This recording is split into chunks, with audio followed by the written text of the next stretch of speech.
और विधर्मियों को इससे मौका मिलता है। जी। एक महाराज जी हैं, अभी उन्होंने यौन शोषण का आरोप लगा दिया है, 2 बच्चों को सामने ला दिया। चीजें ड्रामा और बढ़ता जा रहा है, बढ़ता जा रहा है, मीडिया का इंटरेस्ट बढ़ता जा रहा है। तो इन चीजों को रोकने के लिए क्या संतों की तरफ से कोई पहल होगी, कोई मध्यस्थता होगी कि एक तरफ योगी जी को लाया जाए, शंकराचार्य जी को लाया जाए और इनको बिठा के सामने से चीजें स्पष्ट कराई जाए?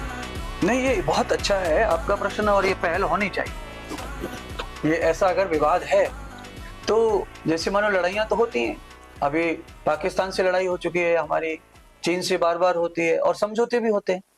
तो ये ऐसे दुश्मन थोड़ी आपस में योगी और ये अभी मुक्तेश्वर शंकराचार्य जी। तो ये तो वैचारिक कोई प्रॉब्लम है, तो उसमें बहुत ज्यादा राजनीति आ गई है। इसलिए मैं चाहूंगा कि अगर ये विवाद योगी जी और मुक्तेश्वरानंद जी का है तो दोनों को बैठना ही चाहिए और जितने भी जो मजा लूट रहे हैं उनको चुप रहना चाहिए। मीडिया भी अपनी टीआरपी के लिए ये कार्यक्रम कर रहा है, उनको भी शांत होना चाहिए, क्योंकि ये थोड़े दिन का जो आपका फायदा है टीआरपी का, ये देश को, समाज को, हिंदुत्व को लेकर डूब रहा है। तो ना, ये बहुत ज्यादा नहीं फैलाने की जरूरत है इसको, क्योंकि ऐसे कोई भी हो उनको ज्यादा फैलाने की जरूरत नहीं है। अगर कोई अपराधी है तो उसे अपराध का दंड देकर फिर ही करो। इसको चलाते चलाते चलाते चलाते चलाते चलाते नहीं है ना। अगर आप उसको दंड देते हैं, कोई अपराधी है, कुछ हुआ है, तो आप उसको निष्कर्ष तक जाइए, लाइए, और जब क्लियर हो जाए तब मीडिया पे बताइए। जब कुछ है ही नहीं, आधा अधूरा है, तो आप उसे चला चला करके अपनी टीआरपी तो बढ़ा ले लेंगे, पर उससे सामाजिक हानि जो व्यक्ति की होगी बाद में।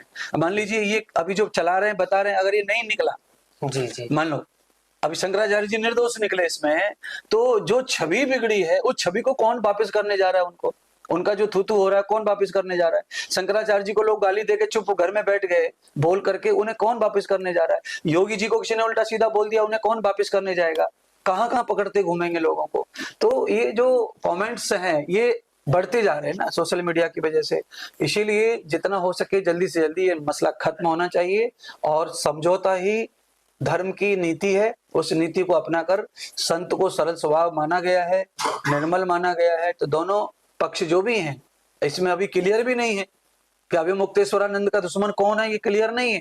बस वो चल रहा है, ये मीडिया ही बता रही है सब बातों को। हमने तो कभी कुछ को देखा नहीं है, कुछ कहते सुनते, गाली गलौज करते, लड़ते भिड़ते, और ना हमने देखा है कि उनका कोई मठ बट रहा है, कि खेती बट रही है, कि कोई उनका संपत्ति बट रही है, ये भी नहीं देखा। उनके संप्रदाय भी अलग है, सारा सिस्टम अलग है।